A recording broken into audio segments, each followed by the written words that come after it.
ఓం నమో వెంకటేశాయ. అందరికీ నమస్కారము. కార్తీక పురాణంలో 26వ అధ్యాయాన్ని ఇప్పుడు మనం చక్కగా తెలుసుకుందాం. అంబరీషుణ్ణి శపించినటువంటి దూర్వాస మహర్షిని మహావిష్ణువు యొక్క సుదర్శన చక్రం తరుముతోంది కదా. ఆ దూర్వాసుడు ఏ లోకానికి వెళ్ళినా ఆ చక్రం విడిచిపెట్టడం లేదు, ఆయనను తరుముతూ ఉంది. బ్రహ్మలోకానికి వెళ్ళి బ్రహ్మదేవుణ్ణి శరణు వేడినా బ్రహ్మదేవుడు రక్షించలేకపోయాడు. కైలాసానికి వెళ్ళి పార్వతీ పరమేశ్వర్ల పాదాల మీద పడి దూర్వాస మహర్షి, ఓ పార్వతీ పరమేశ్వర్లారా రక్షించండి అంటే పరమేశ్వరుడు కూడా, దూర్వాస మహావిష్ణువు వేరు, నేను వేరు కాదు, మా ఇద్దరికి అభేదము. శివస్య హృదయం విష్ణు, విష్ణుస్య హృదయం శివ అంటే శివుడి హృదయంలో ఎప్పుడు విష్ణువు ఉంటాడు, విష్ణువు హృదయంలో ఎప్పుడు శివుడు ఉంటాడు. కాబట్టి మాకిద్దరికి అభేదము. విష్ణువు సుదర్శన చక్రాన్ని ప్రయోగించినట్లయితే నేను రక్షించలేను, ఇక్కడి నుండి వెళ్ళు, శ్రీమన్నారాయణుణ్ణే శరణు వేడు అనగా దూర్వాస మహర్షి మనసులో ఆలోచిస్తూ మహావిష్ణువే సుదర్శన చక్రాన్ని ప్రయోగించాడు, ఆయననే వెళ్ళి శరణు వేడితే ఆయన రక్షిస్తాడా? ముమ్మాటికి రక్షించడని. అతల వితల సుతల తలాతల రసాతల మహాతల పాతాళ భూలోక భూవర్లోక మహర్లోక సువర్లోక జనకలోక తపోలోక సత్యలోకాది 14 లోకాల్లోకి వెళ్ళి అక్కడ ఉన్నటువంటి ఋషులను, పండితులను, దేవతలను, గరుడ గంధర్వ యక్ష కిన్నెర కింపురుషులను అందరినీ ప్రార్థించాడు. ఎవరు కూడా సుదర్శన చక్రం బారి నుండి నిన్ను మేము రక్షించలేము అని చెప్పేశారు. ఇక దూర్వాసుడు చివరికి చేయునది లేక వైకుంఠానికి వెళ్ళి లక్ష్మీనారాయణుల పాదాల్ని పట్టుకున్నాడు.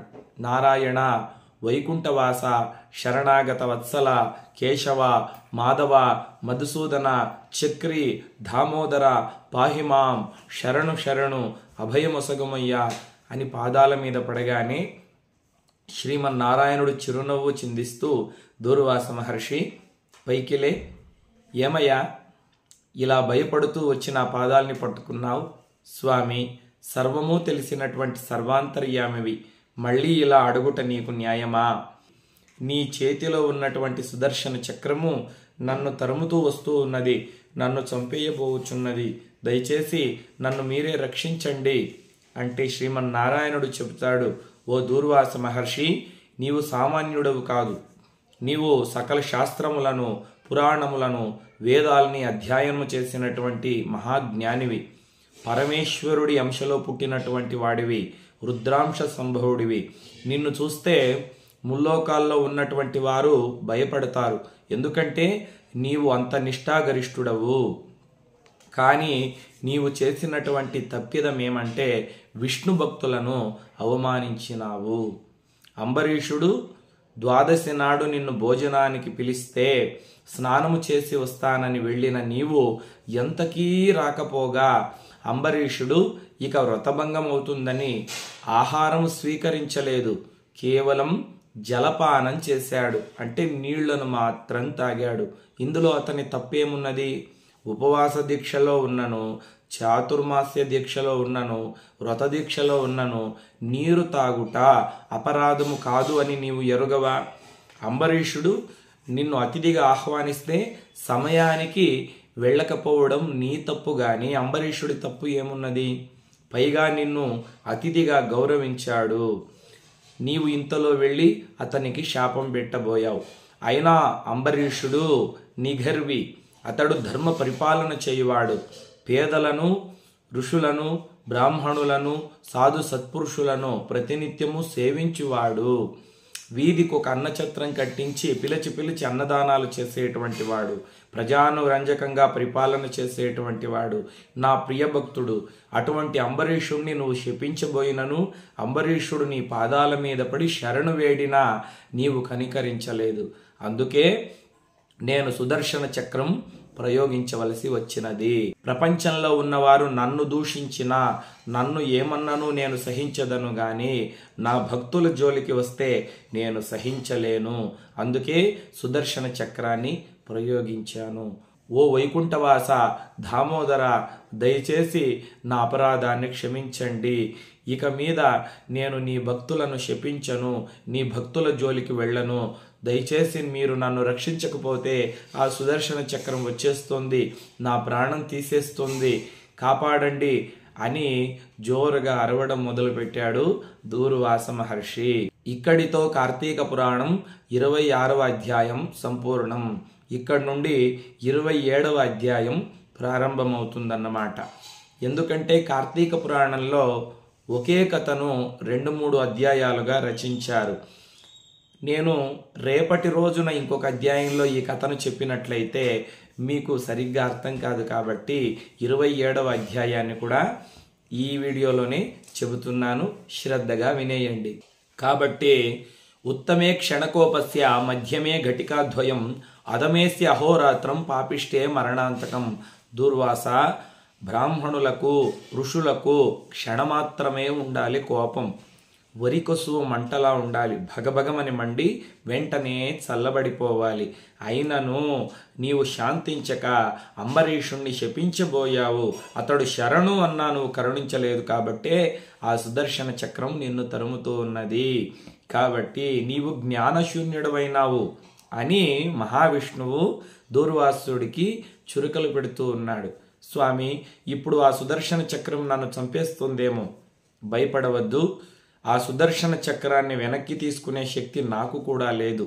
నీవు వెళ్ళి ఆ అంబరీషుని కాళ్ళు పట్టుకో, ఆ అంబరీషుణ్ణే శరణు వేడు, ఆ సుదర్శన చక్రం నిన్నేమీ చెయ్యదు అనగా దూర్వాస మహర్షి అలాగే ప్రభు అని పరుగు పరుగున వచ్చి మహారాజైన అంబరీషుడి పాదాల మీద పడిపోయాడు దూర్వాస మహర్షి. చూడండి, ఎంత తపశ్శాలి అయినా, ఎంత బ్రహ్మజ్ఞాని అయినా విష్ణు భక్తుడి పాదాల మీద పడిపోయి అంబరీష శరణు, నన్ను రక్షించు, సుదర్శన చక్రం నన్ను చంపేస్తోంది అని దూర్వాసుడు ఏడుస్తూ అరుస్తూ ఉంటే అంబరీషుడు సిగ్గుపడిపోయాడు.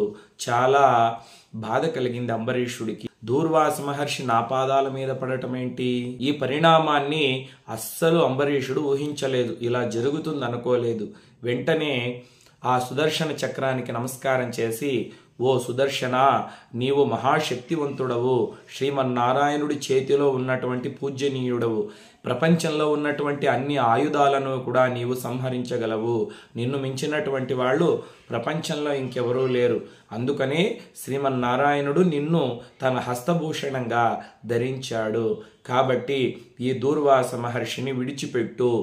నేను మనసా వాచా కర్మణ శ్రీమన్నారాయణుని నమ్మినటువంటి విష్ణు భక్తుడని అయితే, నేను శ్రద్ధాభక్తులతో ఏకాదశి వ్రతాన్ని చేసిన వాడనే అయితే, ప్రజానురంజకంగా పరిపాలన చేసిన వాడనే అయితే, నా పూర్వజులందరూ కూడా స్వామిని ఆశ్రయించి పూజించి దాన ధర్మాలు చేసినటువంటి వాళ్ళైతే, ఈ స్వామిని అంటే ఈ దూర్వాస మహర్షిని విడిచిపెట్టు, అతన్ని సంహరించకు అని అంబరీషుడు ఎప్పుడైతే నమస్కారం చేశాడో ఆ సుదర్శన చక్రము వెంటనే వెనక్కి వెళ్ళిపోయింది. అప్పుడు దూర్వాస మహర్షికి చాలా సంతోషమవుతుందన్నమాట. అంబరీష, అన్ని గుణముల కంటే క్షమాగుణము చాలా గొప్పది. నేను నిన్ను శపించబోయినా కూడా నన్ను క్షమించావు, ఈనాడు ఈ సుదర్శన చక్రం బారి నుండి నన్ను రక్షించావు అని నమస్కరిస్తూ ఉంటే అంబరీషుడు, స్వామి, మీరు మాలాంటి రాజులకు నమస్కరించకూడదు, మీలాంటి విద్యావంతులు పెద్దలు ఋషులు ఆశీర్వదించాలి కానీ మాకు మీరు నమస్కరించడం ఏమిటి స్వామి, దయచేసి క్షమించండి అని అంబరీషుడు దూర్వాసుడి పాదాలకు నమస్కరించాడు. ఇక్కడ చూడండి, అంబరీషుడు నిగర్వి అని మనం అర్థం చేసుకోవచ్చు. దూర్వాస మహర్షి అంతటి మహానుభావుడే వచ్చి నా పాదాల మీద పడ్డాడు, నన్ను రక్షించమని వేడాడు, నేను ఎంత మహా గొప్ప భక్తుణ్ణి, నేను ఎంత వీరాది వీరుణ్ణి, శ్రీమన్నారాయణుడి దయ నా మీద ఉంది కాబట్టి నాకంటే గొప్పవాళ్ళు ఇంకెవరూ లేదు అని ఆయన అహంకారం పడలేదు. వెంటనే దూర్వాసుడి పాదాల మీద పడ్డాడు. స్వామి, ఇది నా గొప్పతనం కాదు, ఇదంతా కూడా శ్రీమన్నారాయణుడి యొక్క దయ. దయచేసి ఇప్పటికైనా నా ఆతిథ్యం స్వీకరించండి, మా ఇంట విందు ఆరగించండి అన్నాడు అంబరీషుడు. ఇక్కడ ఇంకొక విషయాన్ని మనం బాగా అర్థం చేసుకోవాలి. దూర్వాసుడు అక్కడ నుండి వెళ్ళి, అంటే అంబరీషుడి ఇంటి నుండి వెళ్ళి 1 సంవత్సరం అయింది. 1 సంవత్సరం పాటు బ్రహ్మలోకానికి, ఇంద్రలోకానికి, కైలాసానికి, అన్ని లోకాలకి తిరుగుతూనే ఉన్నాడు. సుదర్శన చక్రం అతన్ని తరుముతూనే ఉంది. అతడు ఇన్ని లోకాలు తిరిగి వైకుంఠానికి వెళ్ళి లక్ష్మీనారాయణుల్ని శరణు వేడగా నారాయణుడు అంబరీషుణ్ణే శరణు వేడు అని చెప్పిన తక్షణము మళ్ళీ దూర్వాసుడు అంబరీషుని ఇంటికి వచ్చే సమయానికి 1 సంవత్సరం అయిపోయింది.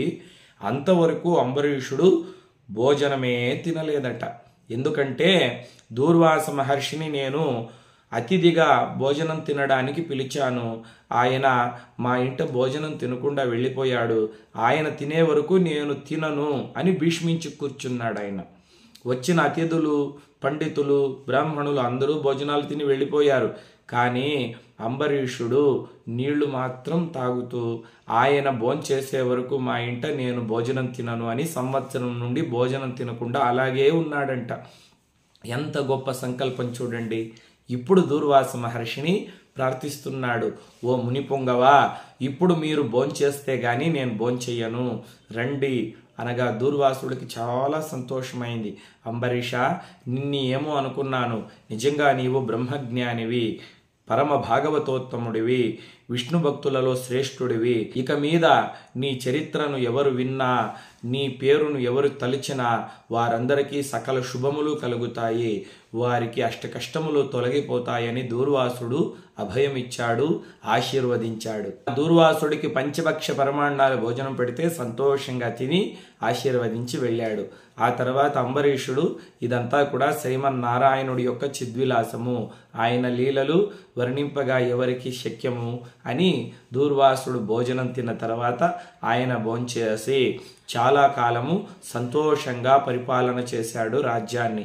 ఆ తర్వాత రాజ్యాన్ని తన యొక్క కుమారుడికి పట్టం కట్టి వానప్రస్థాశ్రమానికి వెళ్ళి అడవులలో తపస్సు చేసుకొని దేహాన్ని విడిచిపెట్టి ఆ అంబరీషుడు కూడా వైకుంఠానికి చేరుకున్నాడు. శ్రీమన్నారాయణుడి యొక్క చెంత పరమ భాగవతోత్తముడిగా వైకుంఠంలో లక్ష్మీనారాయణుని సేవిస్తూ సంతోషంగా ఉన్నాడు. ఇక్కడితో కార్తీక పురాణంలో 27వ అధ్యాయం కూడా సంపూర్ణం.